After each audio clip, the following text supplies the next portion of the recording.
పెట్టుబడితో ఎక్కువ లాభాలు పొందడం ఎలా అనే దానిపై ప్రజలను మభ్యపెట్టి తమ వైపు తిప్పుకోవడంలో గొలుసుకట్టు వ్యాపార నిర్వాహకులకు వెన్నతో పెట్టిన విద్య. అయితే బ్యాంకుల్లో వడ్డీ రేట్లు తగ్గిపోవడం, ప్రైవేట్ వ్యక్తులకు ఇస్తే డబ్బులు వస్తాయా రావా అనే సందిగ్ధంలో పడిన వారు తక్కువ కాలంలో ఎక్కువ డబ్బులు వస్తాయన్న ఆశతో గొలుసుకట్టు వ్యాపారంలో భాగస్వాములవుతున్నారు. గతంలో ఇలాంటి వ్యాపారంలో పెట్టుబడి పెట్టి మోసపోయిన వారు మళ్లీ వాటి జోలికి పోవడం లేదు. కాకపోతే కొత్త వారు సభ్యులుగా చేరుతున్నారు. రాష్ట్రంలో కొత్తగా వచ్చే గొలుసుకట్టు వ్యాపారంపై నిఘా వేసి ఆదిలోనే అడ్డుకుంటే మంచిదని పలువురు అభిప్రాయం వ్యక్తం చేస్తున్నారు.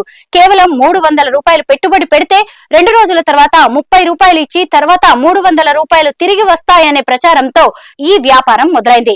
మీరు పెట్టే పెట్టుబడి రోబోస్ పై తమ సంస్థ పెడుతుందని వ్యాపార ప్రతినిధులు చెబుతున్నారు. అయితే 30 రూపాయలు రావడంతో నిజమే అని చాలా మంది నమ్మి పెట్టుబడులు పెట్టడానికి ముందుకు వస్తున్నారు. అలాగే పక్కనే ఉన్న వారికి కూడా చెబుతున్నారు. ఇలా పెట్టుబడులు పెట్టే వారి సంఖ్య పెరుగుతోంది. దీన్ని ఆసరాగా చేసుకుని ఒక రోబోపై ₹1,00,00,000 వరకు పెట్టుబడులు పెట్టుకోవచ్చునని ప్రచారం ముమ్మరంగా సాగుతోంది. ఒక వ్యక్తి 17,000 రూపాయలు పెట్టుబడి పెడితే రోజుకు ₹680 నెల రోజులు చెల్లించడంతో పాటు చివరన పెట్టుబడిగా పెట్టిన 17,000 రూపాయలు తిరిగి చెల్లిస్తామంటూ నిర్వాహకులు ఎరవేస్తున్నారు. ఇందులో అనేక ఆకర్షణీయమైన స్కీంలను జనాల మీదకి రుద్దుతున్నారు. 35,000 రూపాయలు రోబో కొనుగోలు చేస్తే రోజుకు ₹1,470 చొప్పున 40 రోజులు ప్రతిరోజు ఇవ్వడంతో పాటు చివరన పెట్టిన పెట్టుబడి తిరిగి ఇస్తామంటూ చెబుతూ వస్తున్నారు. అలా 99,000 రూపాయలు, 1,50,000 రూపాయలు, 2,50,000 రూపాయలు, 5 లక్షలు ఇలా 2 కోట్ల వరకు ఉంటుందని ప్రచారం చేస్తున్నారు.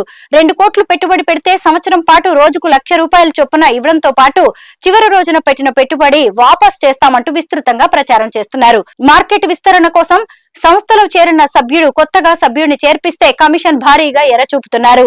మొదట్లో ఒకరిద్దరు సంస్థల్లో చేరిన వారు లబ్ధి పొందిన తర్వాత మిగిలిన వారికి చెప్పి చేర్పించడంతో కమిషన్ డబ్బులు కూడా వస్తున్నాయి. చాప కింద నీరులా జిల్లాల్లో తమ వ్యాపారాన్ని కొనసాగిస్తున్న పరిస్థితి కనిపిస్తోంది.